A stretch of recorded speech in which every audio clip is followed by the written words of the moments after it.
అందరికీ జై హింద్. మనం న్యూస్ చూస్తే ఇరాన్ యూనో రష్యాస్ డూమ్స్ విమానం అసలు ఏం జరుగుతుంది? ఇరాన్లో రష్యాకి చెందిన డూమ్స్ డే విమానం ఇరాన్లో ల్యాండ్ అయ్యింది. అసలు ఏం జరుగుతుంది అర్థం కావట్లేదు. అమెరికాకి ఇరాన్ మధ్యలో యుద్ధం జరుగుతున్న విషయం మనందరికీ తెలుసు. ఇది ఒక ఫుల్ స్కేల్ వార్లో బ్లో అప్ అయిపోతుంది. ఇన్ఫ్యాక్ట్ నిన్న ట్రంప్ ప్రభుత్వం అమెరికన్ కాంగ్రెస్ కూడా ఒక విషయం చాలా స్పష్టంగా చెప్పింది ఏంటంటే, now we are going for a full fledged war with Iran అని చెప్పి కాంగ్రెస్కి ఇన్ఫర్మేషన్ ఇవ్వడం కూడా జరిగింది. సో ఇప్పుడు స్పెక్యులేషన్ ఏం లేదు, అంటే ఇప్పుడు ఏంది దాగుడు మూతలాట ఏమీ లేదు. డైరెక్ట్గా ఇరాన్కి అమెరికా డైరెక్ట్గా కన్ఫ్రంటేషన్కి వస్తుంది అన్న విషయం చాలా క్లారిటీ అయిపోయింది. అసలు ఈ డూమ్స్ డే ప్లేన్ అంటే ఏంటి? ఎప్పుడైనా సరే మీరు అమెరికన్ ప్రెసిడెంట్ ప్లేన్ గురించి మీరు వినుంటారు. చాలా పెద్ద విమానము, ఎయిర్ వన్ అని చెప్పేసి దానికి పేరు కూడా ఇస్తారు. అలాగే రష్యాకి చెందిన ఒక డూమ్స్ డే ప్లేన్ ఉంది. దాని పేరు నాకు కరెక్ట్గా గుర్తున్నట్టయితే TU-214 విమానం అంటారు దీన్ని. ఈ డూమ్స్ డే ప్లేన్ ఏంటంటే, ఎప్పుడైనా సరే ఒక చాలా పెద్ద ఆపద రాబోతుంది అన్నప్పుడు ఎవరైతే పెద్ద లీడర్స్ ఉంటారో వాళ్ళు ఈ డూమ్స్ డే ప్లేన్కి వెళ్ళిపోతారు. ఈ డూమ్స్ డే ప్లేన్ ఏంటంటే గాలిలో ఒక కమాండ్ పోస్ట్ లాంటిది. అంటే భూమి మీద ఒకవేళ మనకి ఏదైనా హాని జరగబోతుంది అని అన్నప్పుడు వరల్డ్ లీడర్స్ ఎవరైతే చాలా పెద్ద లీడర్స్ ఉంటారో వాళ్ళకి వ్యక్తిగతంగా హాని జరగబోతుంది అని అంచనా వచ్చినప్పుడు ఇలా డూమ్స్ డే ప్లేన్ని వాడతారు. రష్యా దగ్గరున్న ఈ డూమ్స్ డే ప్లేన్ దాదాపు 6,500 కిలోమీటర్లు ఒకేసారి ఫ్యూయల్ కూడా ఆగకుండా ప్రయాణించగలదు.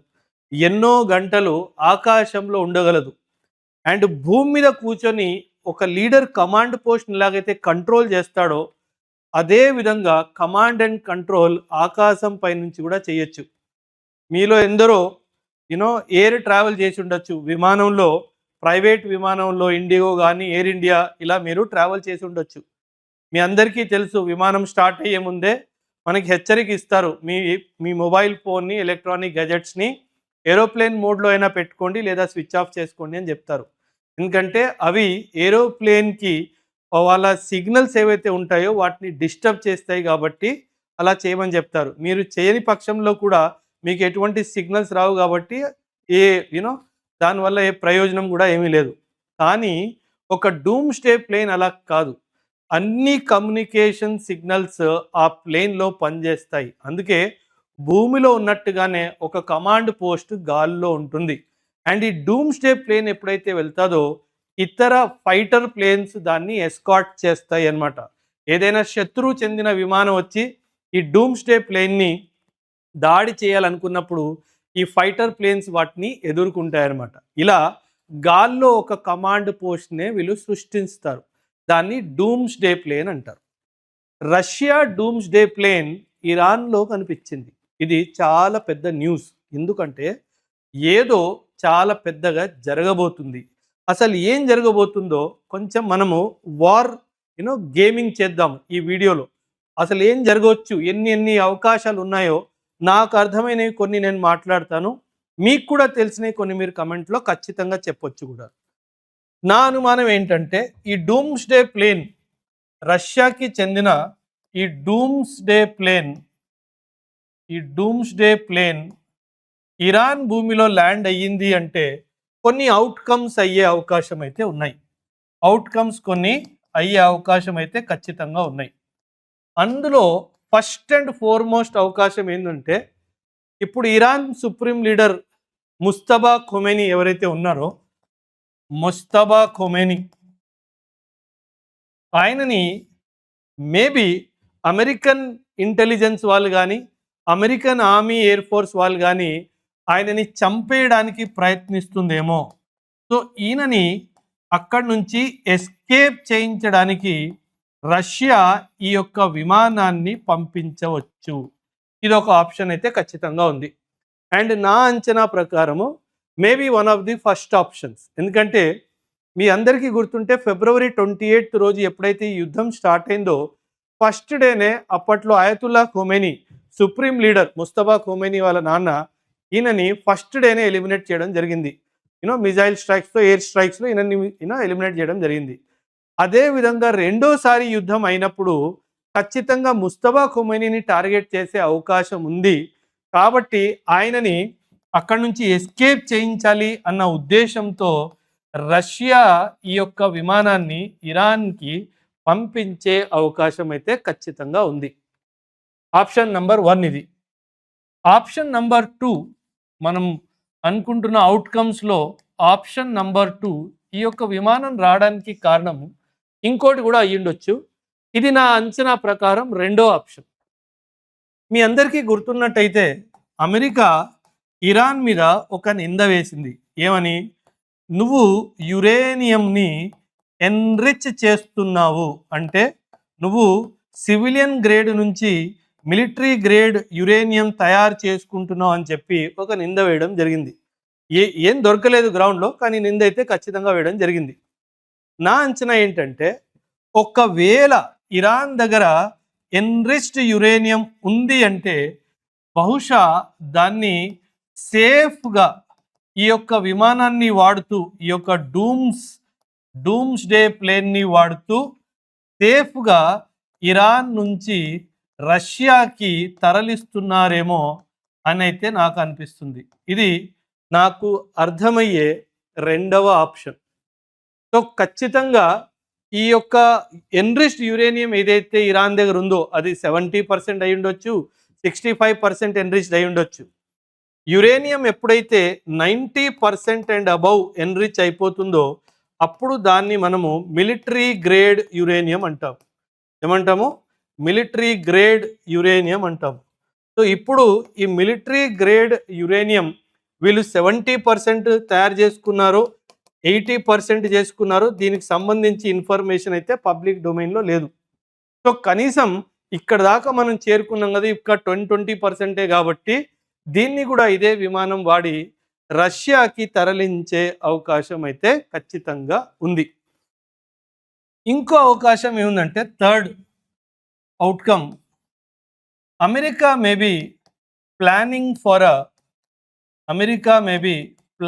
For a nuclear strike on Iran. ఇది కూడా రూల్ అవుట్ చేయలేము, ఎందుకంటే జరగకపోవచ్చు, జరగొద్దు అనే నేను దేవుడిని కోరుకుంటున్నాను కూడాను. బట్ యుద్ధ వాతావరణంలో ఎప్పుడేం జరుగుతుందో చెప్పలేము. సో అమెరికా ఒకవేళ ఇరాన్ ఇలా ఆగట్లేదు అని చెప్పి అమెరికా 1945లో అప్పట్లో జపాన్ మీద వేసినట్టు ఏదైనా న్యూక్లియర్ బాంబ్స్ కొన్ని లొకేషన్స్లో వేసే అవకాశం కూడా ఉంది. ఒకవేళ న్యూక్లియర్ బాంబ్ ఆ దేశంలో వేస్తే వాళ్ళకి చాలా ఇంపార్టెంట్ అయిన లీడర్స్ని ఇవాక్యుయేట్ చేయడానికి కూడా ఈ డూమ్స్ డే ప్లేన్ని వాడే అవకాశం అయితే ఉంది. ఒక్కటైతే ఖచ్చితంగా చెప్తాను, ఈరోజు రాత్రి కానీ రేపు రాత్రి కానీ ఖచ్చితంగా ఏదో ఒక పెద్ద సంఘటన అయితే ఖచ్చితంగా జరుగుతుంది. ఎందుకంటే అమెరికాకి చాలా కోపం ఉంది. ఇన్ఫ్యాక్ట్ నిన్న మనం చూసినట్టయితే అమెరికా వాళ్ళు ఇరాన్ అండ్ చైనా మధ్యలో ఉన్న ఒక రైల్వే ట్రాక్, దాన్ని స్ట్రాటజిక్ రైల్వే ట్రాక్ అంటారు, దాన్ని స్ట్రాటజిక్ రైల్వే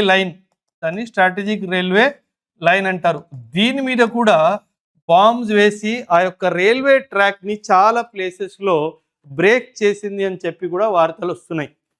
అమెరికా సందేహం ఏంటి అంటే రష్యా నుంచి ఆయుధాలు చైనాకు వస్తున్నాయి, రష్యా నుంచి చైనాకి వచ్చి చైనా నుంచి ఇరాన్కి వస్తున్నాయి, అండ్ ఈ యొక్క స్ట్రాటజిక్ రైల్వే పాత్ని వాడుతున్నారు అనే సందేహంలో చైనా అండ్ ఇరాన్ రైల్వే ట్రాక్ని అటాక్ చేయడం కూడా జరుగుతుంది. అన్నిటికంటే నా పెద్ద భయం ఏంటంటే వీళ్ళు ముగ్గురు కలిసి ఏమన్నా చేయడానికి ప్లాన్ చేస్తున్నారా? ఎవరు ముగ్గురు? ఒకవైపు రష్యా, ఒకవైపు ఇరాన్ అండ్ ఇంకొక వైపు చైనా. వీళ్ళు ముగ్గురు కలిసి ఏదైనా పెద్ద పన్నాగం ఏమైనా పన్నుతున్నారా? అది అమెరికాని టార్గెట్ చేస్తుందా, లేదంటే మిడిల్ ఈస్ట్‌లో ఉన్న ఏదైనా దేశం మీద ఏదైనా పెద్దగా వీళ్ళు ప్లాన్ చేస్తున్నారా అన్నది కూడా చాలా ఇంపార్టెంట్ ఆప్షన్. ఇది కూడా అయ్యే అవకాశం అయితే ఖచ్చితంగా ఉంది. వీళ్ళు ముగ్గురు గనక జాయిన్ అయ్యి ఏదైనా పెద్దగా చేస్తే 100% చెప్తున్నాను. It will lead into a world war 3 kind of a situation. See యుక్రెయిన్‌కి, రష్యాకి యుద్ధం జరిగినప్పుడు ప్రపంచమంతా ఒక మాట అన్నది. మోదీ గారు మాత్రమే యుద్ధాన్ని ఆపగలరు అని చెప్పి. నా అంచనా ఏంటంటే ఇప్పుడు కూడా, ఎందుకంటే ఆల్మోస్ట్ ముగ్గురితో మనకి రిలేషన్‌షిప్స్ ఇండిపెండెంట్‌గా చూసుకుంటే బావున్నాయి. ఇక్కడ ఎక్సలెంట్‌గా ఉన్నాయి. ఇక్కడ మనకి బార్డర్ ఇష్యూస్ ఉన్నా సరే జియో పొలిటికల్ అంశాలపై చైనా సాధారణంగా ఇండియాతో పాటు నిల్చుంటుంది. అండ్ ఇరాన్ కూడా ఇప్పుడు ఎలాంటి పొజిషన్‌లో ఉంది అంటే it is walking a very tight rope. మన దేశం చెప్తే ఖచ్చితంగా వింటుంది అనో ఒక లైన్ ఆఫ్ థాట్ నాకైతే ఖచ్చితంగా ఉంది. కానీ ఇక్కడ ప్రాబ్లం ఈ ఎవ్వరూ కాదు.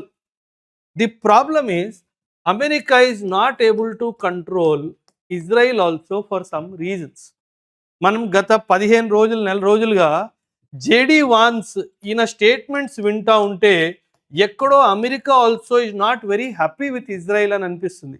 ఎందుకంటే ఒకవైపు అమెరికా చాలా కష్టపడి సీజ్ ఫైర్ సిగ్నేచర్లు ఏదో విధంగా కాలు చేతులు మొక్కి ఏదో విధంగా చేయడానికి ప్రయత్నిస్తున్నాడు. బట్ అదే టైంలో ఈ ఇజ్రాయిల్ అనే దేశము ఏదో ఒక స్టేట్మెంట్ అయినా రిలీజ్ చేస్తుంది, లేదా ఏదో ఒక అఫెన్సివ్ యాక్షన్ అయినా చేస్తుంది. అది లెబనాన్ మీద దాడి అయి ఉండొచ్చు, అది జార్డన్ మీద దాడి అయి ఉండొచ్చు, ఎవరి మీద ఏదో ఒకటి. సో దీనివల్ల పీస్ రావట్లేదు అని somewhere America is also not happy with Israel. కాకపోతే ఇజ్రాయిల్ ఏంటి అంటే America will never attack Israel or something. మహా అయితే వీళ్ళు డిప్లొమాటిక్గా కూర్చొని మాట్లాడుకొని వీళ్ళకున్న ఇష్యూస్ని వీళ్ళు తొలగించుకుంటారు. కానీ నేను కొన్ని వీడియోస్ చూస్తుంటే కొందరు మాట్లాడారు అమెరికా ఇజ్రాయిల్ మీద దాడి చేస్తుంది, బెంజమిన్ నేతన్యాహు వినకపోతే ఇదే జరుగుతుంది అంటూ.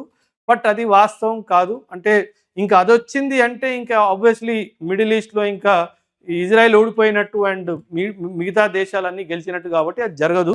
సో అంటే వ్యక్తిగత అనుభవంతో చెప్తున్నాను, అమెరికా ఇజ్రాయిల్ని అటాక్ చేసే అక్కడ దాకా అది వెళ్ళదు. ఖచ్చితంగా ఇజ్రాయిల్ వాడు అమెరికా చెప్పింది వింటాడు. But at the same time equal powers ఉంది కాబట్టి ఖచ్చితంగా కొంచెం దాన్ని ఇంకా డ్రాగ్ చేసే అవకాశం అయితే ఖచ్చితంగా ఉంది.